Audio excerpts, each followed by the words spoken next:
I've had tons of comments saying I should get the Hiya Toys Kong to match with my other Hiya Monsterverse figures. So I did the exact opposite and bought a knockoff figure art Kong. Why? Well, I already have this NECA King Kong figure that I was happy with, so I didn't see the need for a new one at this price point. But seeing how good some knockoff figures are getting for such low prices compared to their originals, I couldn't help but just try one. So I'm going to take this knockoff Kong figure, see where it can improve, and see how I can improve it. Overall, as my first intentional bootleg purchase at $15, this doesn't really feel like a bootleg at all. The quality of it is actually really good for this price. The only thing I really want to see improved here is the paint, so that's exactly what I'll do. The real parts I want to fix are the very purple scars on his chest, the eyes on both heads especially. I also want to fix up his battle axe just to kind of make it look more battle axey, I guess, and to overall update the color to more so match the dry brush textured look seen on official figures like Hiya and the official MonsterArt. So getting my paints out for this project, I began.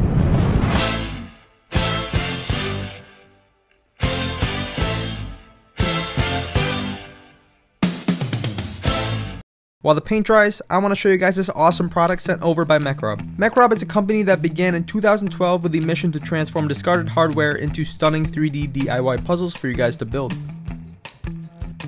What I'm building on screen here is their articulated scavenger for their Dune Meta series. It not only looks super cool, but acts as a light source with an adjustable LED inside the scavenger's head for when you're stuck in the dark. It has tons of details seen all around, as well as a bunch of posability, all made from metal parts, which makes it look super clean. This one stands around 7 inches tall, so it's great for displays.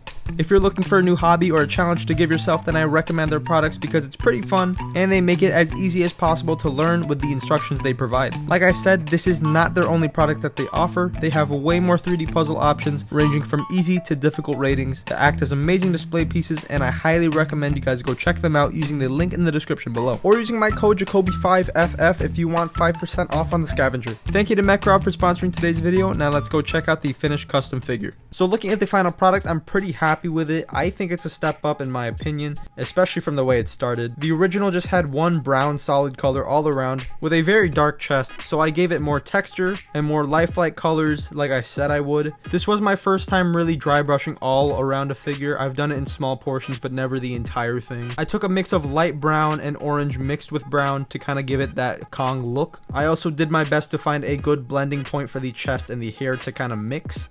And speaking of the chest, for the scar, the original figure had a super prominent purple in place for the scar, so I toned it down with a dark red mix. It kind of still does look purple, but it's definitely a more realistic scar tissue color than the absolute purple that they had earlier. Looking at the heads, I'm happy with them as well. The closed mouth head has a weird eye on one side. It's kind of sculpted like that and came like that. I tried to improve it with paint, but no matter what, it kind of just looks larger than the other.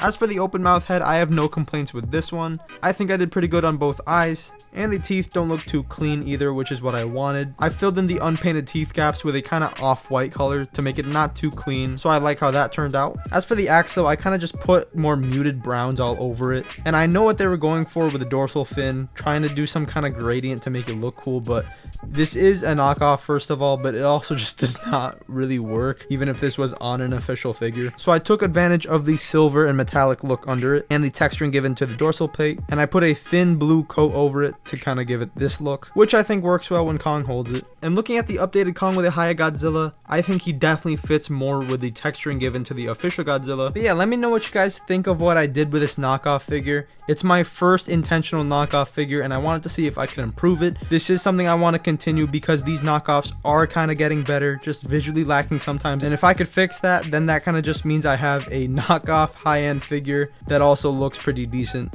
So yeah, let me know what you guys think. Like, comment, subscribe if you have not already, and I will see you guys in the next video.